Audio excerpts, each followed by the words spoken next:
À quoi est-ce que vous attribuez la défaite des Bleus ce soir?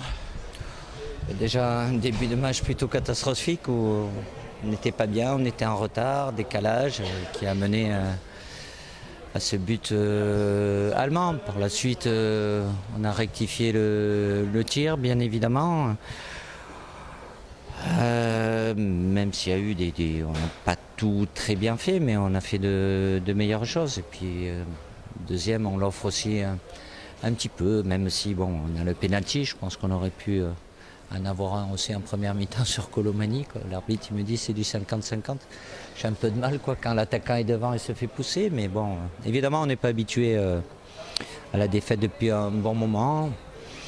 Je sais très bien que ce n'est pas les mêmes qui ont débuté, qui n'ont pas l'habitude. Déjà derrière il y avait 3 changements, mais bon, entre les joueurs qui étaient disponibles ce soir sans prendre de risques, voilà, ça permet aussi de voir d'autres joueurs sur des matchs difficiles, puisque c'est l'Allemagne et il y a beaucoup de qualité, donc ça fait pas plaisir, mais bon, on va analyser ça tranquillement et ça prouve bien que voilà, le haut niveau, ça demande toujours des exigences. On les a pas eues, on les a pas fait surtout sur ces 10 premières minutes. On n'a pas été étincelant, ils n'ont pas été non plus hyper dangereux, mais sur des matchs comme ça de haut niveau, par rapport à ce qui nous attend, ça nous servira, bien évidemment.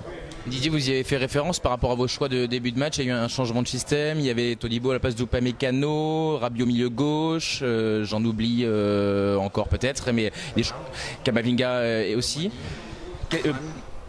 Pavard.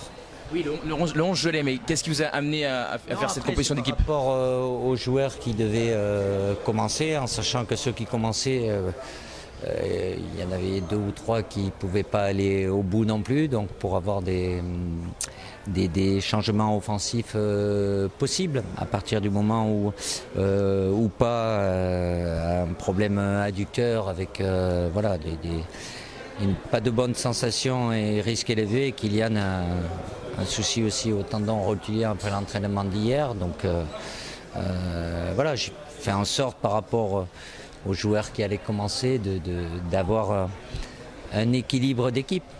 On ne l'a pas eu, ce n'est pas l'équilibre qu'on n'a pas eu, c'est qu'on n'était pas dans les duels et l'engagement sur les 10 premières minutes. Après, on a fait de meilleures choses sans être hyper dangereux, mais on a eu une bonne maîtrise.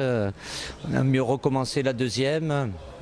Et puis bon, voilà, on leur donne un peu ce deuxième but, parce qu'après, tout était possible. Didier, dernière question sur Randal Colomani qui débutait. Il n'a pas marqué, on ne peut pas dire qu'il ait fait le meilleur match de sa carrière. Comment vous l'analysez, ça, vous en tant que coach? Oui, après, Colo a besoin de retrouver des jambes aussi. Ça faisait un peu plus de 15 jours qu'il n'avait pas joué, une semaine sans entraînement, donc lui faire 1 heure, c'est bien. Il n'a pas tout bien réussi, mais avec l'enchaînement des matchs, il est capable de faire de très bonnes choses. Il n'a pas tout réussi, surtout à la finition, même s'il aurait dû logiquement obtenir un penalty. Ça aurait été à son crédit, mais voilà, c'est une reprise à la compétition pour lui ce soir. Merci Didier, à bientôt.